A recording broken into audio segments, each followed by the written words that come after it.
కొడుక అంటే కూడా వాళ్ళ కోపం అవుతుంది. మేము తెలంగాణ భాష అది జనరల్గా మేము ఒక వ్యక్తిని ఉద్దేశించి మాట్లాడుతున్నది కాదు. మేము ఒకటే మళ్ళీ మేము విజ్ఞప్తి చేస్తున్నాం.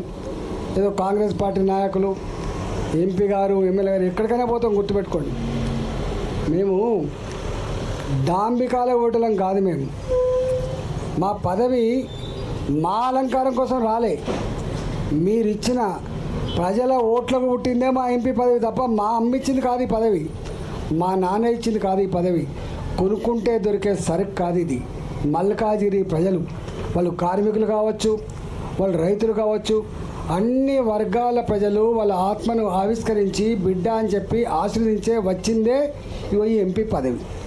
వాళ్ళ కోసం ఎక్కడికైనా వస్తాం, వాళ్ళ కోసం దేనికైనా కొట్టడానికి సిద్ధంగా ఉంటాం తప్ప దాని నుంచి తప్పించుకునే ప్రసక్తి లేదు. నెంబర్ 1.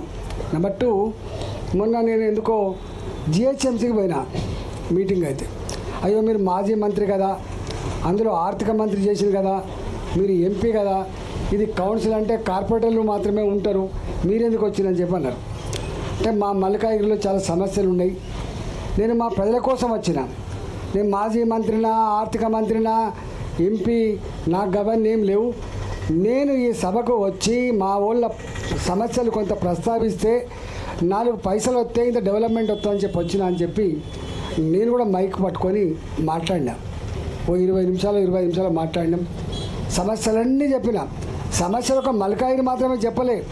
హైదరాబాద్ నగరంలో ప్రజలు ఎదుర్కొంటున్న వరద నీళ్ళ సమస్య కావచ్చు, మురికి నీళ్ళ సమస్య కావచ్చు, తాగే నీళ్ళ సమస్య కావచ్చు, రోడ్ల సమస్య కావచ్చు, అన్ని సమస్యలు ప్రస్తావించాం. దాంట్లో ఏదో కొంత పరిష్కారం అవుతున్నాయి. కాబట్టి మాకు బేసిజాలు లేవు. ఒకవేళ నిజంగానే కనుక ముఖ్యమంత్రి గారి అపాయింట్మెంట్ నేనే కోరుతా. What is wrong in it?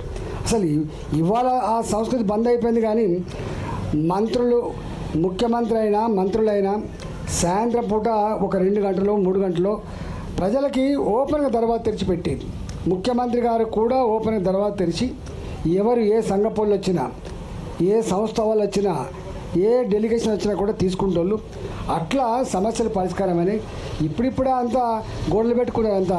ఇది మాది కాంగ్రెస్ పార్టీ, మా ఎమ్మెల్యే ఉంటేనే పనిచేస్తాం, మా ఎంపీ ఉంటేనే పనిచేస్తాం, మీరు మా ఎంపీ కాదు కదా, మా ఎమ్మెల్యే కాదు కదా అని మీ తాత జాగీరా అని చెప్పి అడుగుతున్నాం.